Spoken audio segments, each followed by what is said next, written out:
Hello friends, आज हम chapter 3 start करेंगे। अभिव्यक्ति और माध्यम की पुस्तक का चैप्टर 3 दैट इज विभिन्न माध्यमों के लिए लेखन। खबर लिखना बहुत ही रचनात्मक काम हो सकता है, उतना ही रचनात्मक जितना कविता लिखना। दोनों का उद्देश्य मनुष्य को और समाज को ताकत पहुंचाना है। खबर में लेखक तथ्यों को बदल नहीं सकता, पर दो या दो से अधिक तथ्यों के मेल से असलियत खोल सकता है। रघुवीर सहाय। एक नज़र में विभिन्न जनसंचार माध्यमों के लिए लेखन के अलग अलग तरीके हैं। अखबार और पत्र पत्रिकाओं में लिखने की अलग शैली है, जबकि रेडियो और टेलीविजन के लिए लिखना एक अलग कला है। चूंकि माध्यम अलग अलग है, इसलिए उनकी जरूरतें भी अलग अलग हैं। विभिन्न माध्यमों के लिए लेखन के अलग अलग तरीकों को समझना बहुत जरूरी है।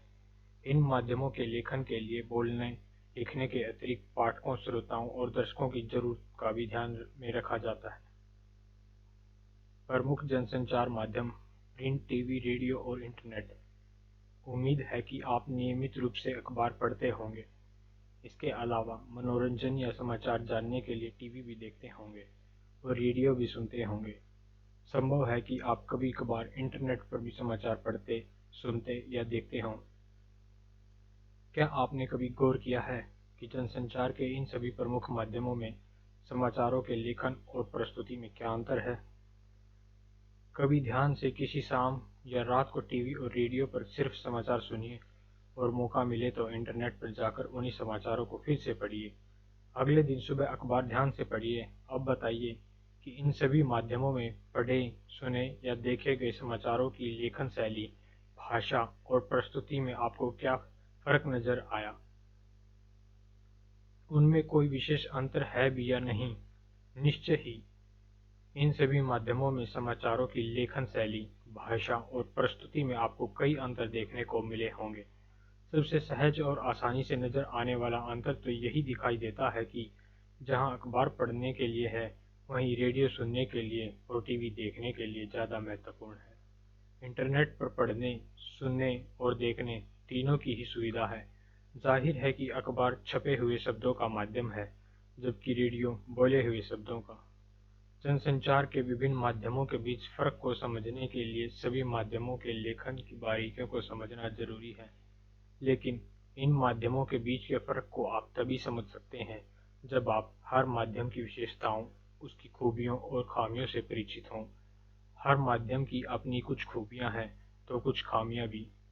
खबर लिखने के समय हमें इनका पूरा ध्यान रखना पड़ता है और इन माध्यमों की जरूरत को समझना पड़ता है। जनसंचार के विभिन्न माध्यमों की खूबियां और खामियां। जनसंचार के विभिन्न माध्यमों से आपको रोज कम या ज्यादा सबका पड़ता होगा। अगर आपसे पूछा जाए कि आप इन सभी माध्यमों में सबसे अधिक किसे पसंद करते हैं और क्यों, तो आपका जवाब क्या होगा? शायद आप थोड़ा सोच में पड़ जाएंगे।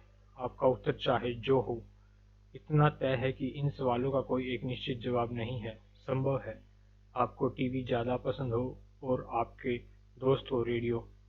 दोस्त रेडियो अपने पढ़ने के कमरे में फुर्सत से या कुछ और काम करते हुए सुनता हो। इसी तरह आपके किसी और साथी को पढ़ना बहुत पसंद हो और उसके फुर्सत के क्षण अखबार और पत्रिकाओं के साथ गुजरते हों, जबकि आपका कोई अन्य दोस्त इंटरनेट पर चैटिंग करते या कुछ और पढ़ते देखते हुए उसी से चिपके रहना पसंद करता हो। जाहिर है सबकी अपनी अपनी पसंद है, लेकिन सबकी पसंद के पीछे कुछ कारण जरूर है। आप या आपके अन्य दोस्त अलग अलग जनसंचार माध्यमों को इसलिए अधिक पसंद करते हैं क्योंकि उनकी विशेषताएं या खूबियां आपकी या आपके अन्य दोस्तों के मिजाज, रुचियों, जरूरतों और पहुंच के अनुकूल है। स्पष्ट है कि हम सब अपनी अपनी रुचियों, जरूरतों और स्वभाव के मुताबिक माध्यम चुनते हैं, उनका इस्तेमाल करते हैं। इसका अर्थ यह भी है कि हर माध्यम की अपनी कुछ विशेषताएं या खूबियां हैं तो कुछ खामियां भी हैं, जिसके कारण कोई माध्यम विशेष किसी को अधिक पसंद आता है तो किसी को कम। लेकिन इसका यह अर्थ कतई नहीं है कि जनसंचार का कोई एक माध्यम सबसे अच्छा या बेहतर है या कोई एक दूसरे से कमतर है। सबकी अपनी कुछ खूबियां और खामियां हैं। जैसे इंद्रधनुष की छटा अलग अलग रंगों के एक साथ आने से बनती है, वैसे ही जनसंचार के विभिन्न माध्यमों की असली शक्ति उनके परस्पर पूरक होने में है। जनसंचार के विभिन्न माध्यमों के बीच फर्क चाहे जितना हो, लेकिन वे आपस में प्रतिद्वंदी नहीं बल्कि एक दूसरे के पूरक और सहयोगी हैं। कहने की जरूरत नहीं है कि अखबार में समाचार पढ़ने और रुककर उस पर सोचने में एक अलग तरह की संतुष्टि मिलती है, जबकि टीवी पर घटनाओं की तस्वीरें देखकर उसकी जीवंतता का एहसास होता है। इस तरह का रोमांच अखबार या इंटरनेट पर नहीं मिल सकता। इसी तरह रेडियो पर खबरें सुनते हुए आप जितना उन्मुक्त होते हैं, उतना किसी और माध्यम में संभव नहीं है। उधर इंटरनेट अंतर्क्रियात्मकता, इंटरैक्टिविटी और सूचनाओं के विशाल भंडार का अद्भुत माध्यम है। बस एक बटन दबाइए और सूचनाओं के अथाह संसार में पहुंच जाएं। जिस भी विषय पर आप जानना चाहें, इंटरनेट के जरिए वहां पहुंच सकते हैं। ये सभी माध्यम हमारी अलग अलग जरूरतों को पूरा करते हैं और इन सभी को हमारी दैनिक जीवन में कुछ न कुछ उपयोगिता है। यही कारण है कि अलग अलग माध्यम होने के बावजूद इनमें से कोई समाप्त नहीं हुआ और इन सभी माध्यमों का लगातार विस्तार और विकास हो रहा है। आइए अब इन सभी माध्यमों की अलग अलग खूबियों और खामियों को समझने की कोशिश करें। प्रिंट माध्यम। प्रिंट यानी मुद्रित माध्यम जनसंचार के आधुनिक माध्यमों में सबसे पुराना है। असल में आधुनिक युग की शुरुआत ही मुद्रण यानी छपाई के आविष्कार से हुई। हालांकि मुद्रण की शुरुआत चीन से हुई, लेकिन आज हम जिस छापे खाने को देखते हैं, इसके आविष्कार का श्रेय जर्मनी के गुटेनबर्ग को जाता है।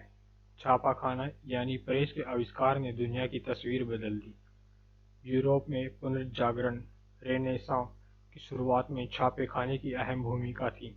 भारत में पहला छापेखाना सन 1556 में गोवा में खुला।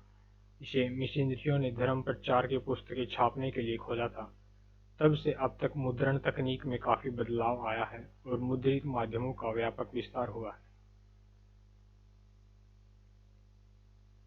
मुद्रित माध्यमों के तहत अखबार, पत्रिकाएं, पुस्तकें आदि हैं। हमारे दैनिक जीवन में इनका कितना महत्व है, यह दोहराने की जरूरत नहीं है। मुद्रित माध्यमों की सबसे बड़ी विशेषता